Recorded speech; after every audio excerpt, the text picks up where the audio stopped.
Good afternoon, it's Nicholas from Gandor Gaming, and today I bring you guys my updated Green Uta deck profile for y'all today post the Memorial set.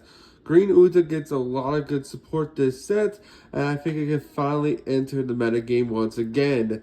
If you don't know, the Green Uta came out in the newest structure decks, and it has now gotten the support in the Memorial set. So two brand new film cards that boost this deck into the meta stream.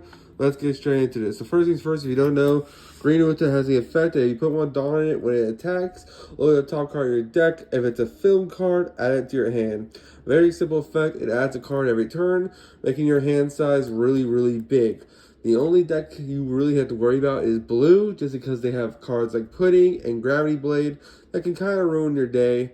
But since a lot of blue decks aren't really in the meta besides Sakazuki, and they don't really play Pudding or Gravity Blade, you should still be fine.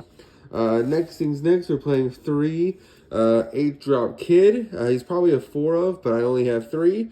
This guy's is pretty amazing. He's your floodgate of the deck.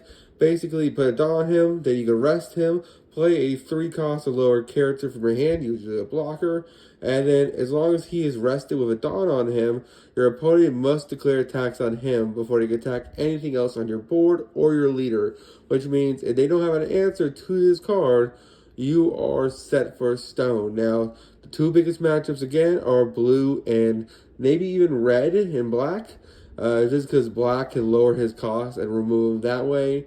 Red can lower his power and destroy him that way. And again, blue has red rocks that can remove anything. So those are just some things you gotta worry about, but there you go, there. Also, I think yellow Katakuri can also put him in life. So that's another thing you have to worry about. So he's a good floodgate, but there is outs to him. Next, we have for Monkey D. Luffy. This guy is your main blocker himself. On play, you get to play a 4-cost or lower film card from hand. Not to mention, he is just a 7k, 7,000 cost blocker. Really great card, and one of the best cards in the deck. He helps you cascade really well on the board. You can play him, then a Brook, then a Nami, and just get 3 people for $7, which is pretty nice. Next, we're playing 4 Rona Zoro, just because he's just a 4-cost 6k. He's a vanilla. He's probably like the weakest card in the deck, but he's easy to play, and he's still a good stat, so why not play him? Next, we're playing 4 Sanji. Now, this is the brand new card in the deck. This is a 2k 5-cost character, but the part that really cool about it, not only is it 2k that's searchable in the deck, but also, if this card's on field, you put a Dawn on him, on your turn, this character gains 1,000 power for every 3 rested Dawn, meaning by your 10 Dawn turn, this character can gain an extra 4,000 power with a 9 Dawn rested, basically. So that's really solid. Next, you're playing Brook, because Brook is amazing. Basically, he allows you to cascade on play. He allows you to play a 3-cost or less film card from your deck to hand, which is really cool. Also, either Straw Hat as well, but it's usually just film. Next, we're playing 4 Nami. This is the main girl herself. On play or when attacking, rest at Dawn. Look at the top 3 cards of your deck, and then add a film card to your deck to hand. Really insane card. Just a great card in general. The fact you can go 7 costs Luffy, and to Brook, and to Nami, and to Search is really powerful.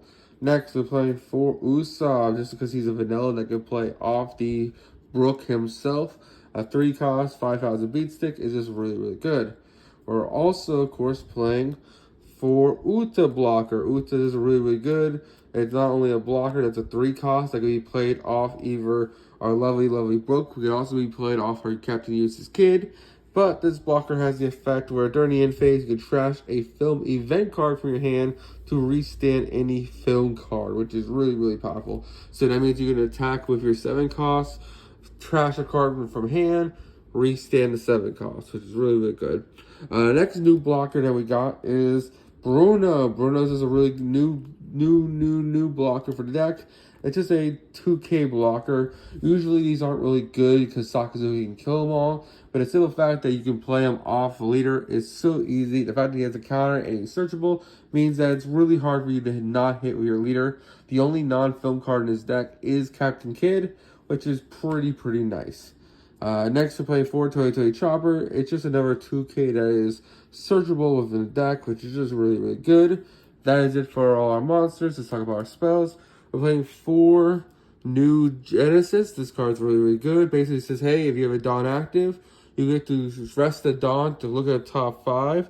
Look at the top 3, my bad. Add a field card from your deck to hand. Then, if your leader is Uta, you get to restand the Dawn. So basically, it's a 0 cost card that looks at the top 3 and adds itself. So really solid card. It helps replace yourself to the cards you need. We're also playing for Black Flight or Black Light. Basically a really great card. Allows you to rest a 5 cost or lower character, or and there's a rested 5 cost or lower character on field, you get to kill it, which is very powerful. And finally, we're playing, of course, we're playing 3 I Am Invincible. I'm not sure where the third one went. There should be one more.